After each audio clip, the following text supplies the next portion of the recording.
Hello students, welcome to the session. I am Hemant Sharma, your reasoning mentor. और आज हम syllogism के third session में हैं। इसमें हमारा मेन कंसर्न रहेगा कन्वर्जन्स, राइट। इससे पहले दो सेशंस हुए हैं, उनको उम्मीद है आप लोगों ने अच्छे से सुना होगा। तो सबसे पहले उस सेशन के फर्स्ट सेकंड सेशन के रिवीजन के साथ हम लोग स्टार्ट करेंगे। इन द वेरी बिगनिंग और in the very first session हम लोगों ने 4 स्टेटमेंट्स को लेकर के बात की थी, जिसमें पहला स्टेटमेंट हमारा था all As are Bs, right. इसको लेकर के हमारी बात हुई कि ये एक यूनिवर्सल स्टेटमेंट है। कैसा स्टेटमेंट है? यूनिवर्सल। यूनिवर्सल जो पूरे सेट के बारे में जानकारी देता है, राइट। और ये अफर्मेटिव है, तो इसकी कैटेगरी कैसी हुई? Universal affirmative. ये जो स्टेटमेंट है अपने अंदर दो पॉसिबिलिटी को पूरा पूरा कवर करता है, राइट। इसका बेसिक वेन डायग्राम हमने बनाना सीखा। सेकेंड स्टेटमेंट था सम एज आर बी। ये एक पर्टिकुलर स्टेटमेंट है, लेकिन अफर्मेटिव है, तो इसकी कैटेगरी कैसी होगी? Particular affirmative. ये 5 पॉसिबिलिटी में से 4 पॉसिबिलिटी कवर करता है। इसका बेसिक वेन डायग्राम हमने बनाना सीखा। थर्ड स्टेटमेंट था some is are not B, यानी कि ये जो क्वांटिफायर है वो कैसा है? Particular negative. कैसा क्वांटिफायर है? Particular negative. अब इस क्वांटिफायर की जब हम बात करते हैं तो हमने ये समझा इसके अंदर कि ये 5 में से 3 पॉसिबिलिटीज को कवर करता है। इसका बेसिक वेन डायग्राम क्या होता है वो हमने बनाना सीखा। And the last one is no As are B. ये एक यूनिवर्सल नेगेटिव क्वांटिफायर है। कैसा है? यूनिवर्सल मतलब पूरे सेट के बारे में जानकारी देता है, लेकिन नेगेटिव है। तो चौथी कैटेगरी हो गई यूनिवर्सल नेगेटिव।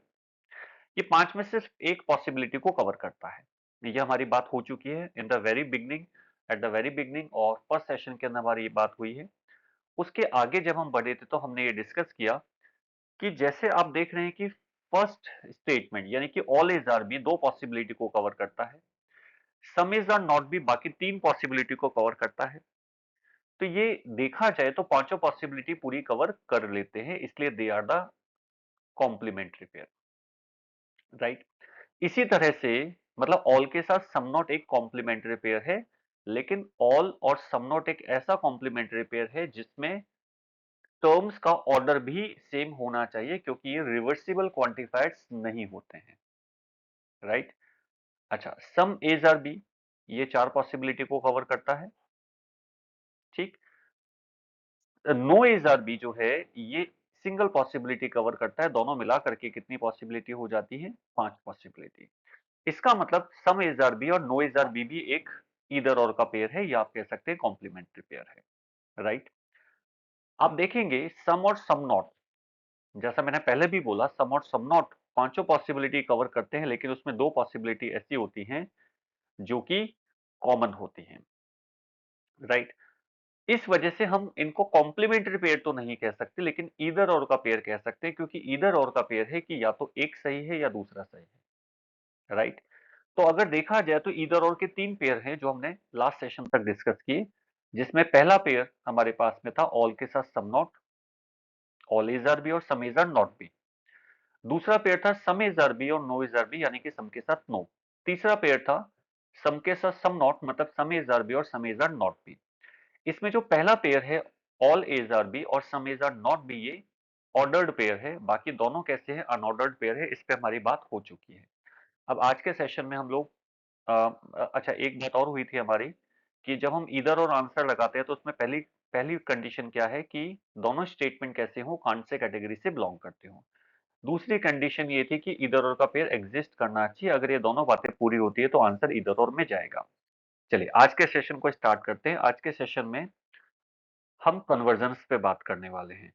कन्वर्जन्स जो होते हैं वो दो चीजों से निकलते हैं। पहला, कोई भी जो स्टेटमेंट होता है यूनिवर्सल, कोई भी यूनिवर्सल स्टेटमेंट जो होता है वो पर्टिकुलर फॉर्म में वैलिड होता है। मतलब क्या है इस बात का? इसका मतलब ये है कि कोई भी यूनिवर्सल स्टेटमेंट है जो जैसे ऑल का या नो का स्टेटमेंट है, जो मतलब पूरे सेट के बारे में जानकारी दे रहा है, वो पर्टिकुलर तो हुआ, यानी कि ऑल वाले स्टेटमेंट को सम में और नो वाले स्टेटमेंट को सम नॉट में कन्वर्ट किया जा सकता है। अच्छा, कन्वर्ट करने से क्या मतलब है, कन्वर्जन से क्या मतलब है, इसको समझिएगा। जैसा हम जानते हैं स्टेटमेंट्स तो ट्रू होते ही हैं, डेफिनेटली ट्रू होते हैं।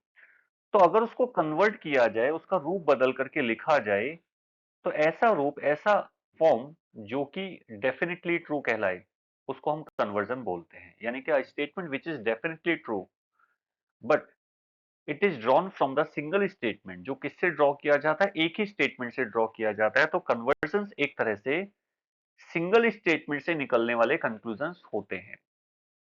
मेरी बात समझ में आ रही होगी आप लोगों को कि what are the conversion. Conversion single statement से ड्रॉ होने वाले, सिंगल स्टेटमेंट से ड्रॉ होने वाले कंक्लूजन होते हैं।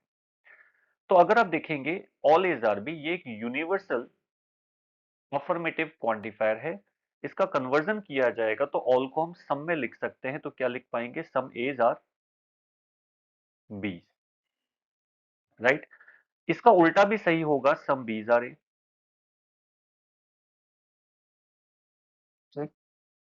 क्योंकि सम एज आर बी जो है वो एक रिवर्सिबल क्वांटिफायर है, यानी कि सम एज आर बी का उल्टा सम बीज आर ए भी ट्रू होता है। ठीक है। सम एज आर नॉट बी, ना तो ये यूनिवर्सल है ना ही ये रिवर्सिबल है। ठीक है ना। भाई दो कारणों से कन्वर्जन बनता है, पहला या तो रिवर्सिबल हो, दूसरा या फिर यूनिवर्सल से पर्टिकुलर फॉर्म में आ रहा हो। तीसरा आता जो चौथा आता है वो आता है कि नो इज आर बी है, इसको हम नो बीज आर ए लिख सकते हैं, क्योंकि नो इज आर बी एक रिवर्सिबल क्वांटिफायर है। अब अगर हम देखें तो इसको सम एज आर नॉट बी और सम बीज आर नॉट ए भी लिखा जा सकता है।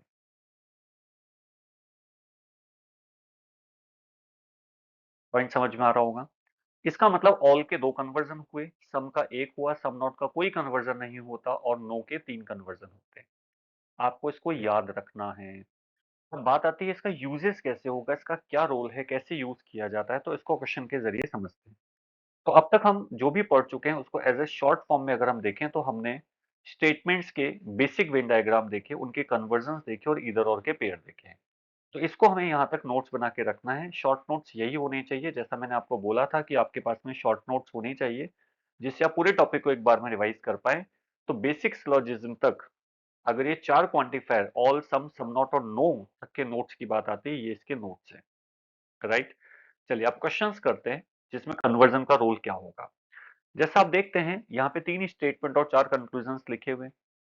अगर मैं स्टेटमेंट्स को ड्रॉ करूं, स्टेटमेंट्स पहला क्या है, ऑल एज आर बी। दूसरा है ऑल बीज आर सी। तीसरा है नो सीज आर डी, कोई भी सी क्या है, डी नहीं है। आपका बेसिक वेन डायग्राम कुछ इस तरह का बनेगा, पूरा का पूरा ए बी के अंदर होगा, बी पूरा सी के अंदर होगा, सी और डी में कोई इंटरसेक्शन नहीं हो सकता। अब बात आती है कंक्लूजन ड्रॉ करने की। तो जब हम कंक्लूजन को देखते हैं तो पहला है सम एज आर नॉट डीज। तो ध्यान से देखिएगा, ए और डी, एक टर्म है ए और एक टर्म है डी। ए कभी भी डी के साथ इंटरसेक्शन में नहीं आ सकता, ये बात कंफर्म है, क्योंकि डी जो है कभी भी सी के साथ नहीं आ सकता, तो ए के साथ आने का तो सवाल ही पैदा नहीं होता। इसका मतलब इसका मेन कंक्लूजन है नो एज आर डी। अब देखोगे नो एज आर डी ना लिख करके उसने some As are not D लिखा। इसका मतलब आप ध्यान से समझिए, मैंने कहा conclusion no As are D है, लेकिन उसकी जगह पर उसका कन्वर्जन लिखा हुआ है, तो क्या किया जाए, बोले इसको सही माना जाएगा, इसको डेफिनेटली ट्रू की कैटेगरी में रखा जाएगा। तो कन्वर्जन का रोल समझ में आ गया कि कंक्लूजन की जगह पे उसका कन्वर्जन होगा तो भी वैलिड होगा। ठीक है। देखिएगा आगे, सम एज आर सी, ए और सी में हम जानते हैं ऑल एज आर सी है, क्योंकि पूरा का पूरा ए बी में है, बी सी में है। तो जो मेन कंक्लूजन है वो आएगा ऑल एज आर सी।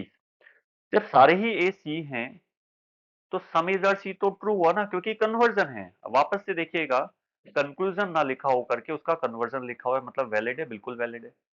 तीसरा देखिएगा, सम सीज आर नॉट डी। अगर हम देखेंगे सी और डी, सी और डी एक ही स्टेटमेंट का पार्ट है। क्या है? एक ही स्टेटमेंट का पार्ट है, गौर से देखिएगा। नो सीज आर डी, कोई भी सी क्या है? डी नहीं है। जब कोई भी सी डी नहीं है, नो सीज आर डी है, तो सम सीज आर नॉट डी इस स्टेटमेंट का कन्वर्जन है। यानी कि वो एक स्टेटमेंट का कन्वर्जन है, एक सिंगल स्टेटमेंट से जो चीज ड्रॉ की जा सकती है वो है। तो एक सिंगल स्टेटमेंट जो है उसको अगर कन्वर्ट करके लिखा जाए तो वो भी डेफिनेटली ट्रू की कैटेगरी में आएगा। तो कन्वर्जन अब तक दो तरह से देखा गया यूज में। पहला यूज क्या था कि कंक्लूजन का कन्वर्जन लिख दिया जाए, वैलिड माना जाएगा। दूसरा, स्टेटमेंट का कन्वर्जन लिख दिया जाए, वो भी वैलिड माना जाएगा। अब आते हैं, देखो चौथा क्या है? सम एज आर बी। तो आप जानते हैं ऑल एज आर बी है। ए और बी में एक स्टेटमेंट हमारे पास में है, ऑल एज आर बी।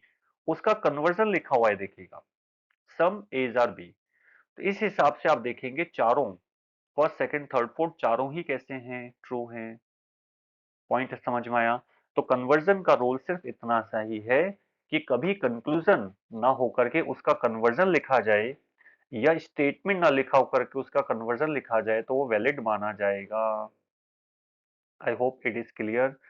अब आने वाले सेशंस में हम लोग प्रैक्टिस करेंगे।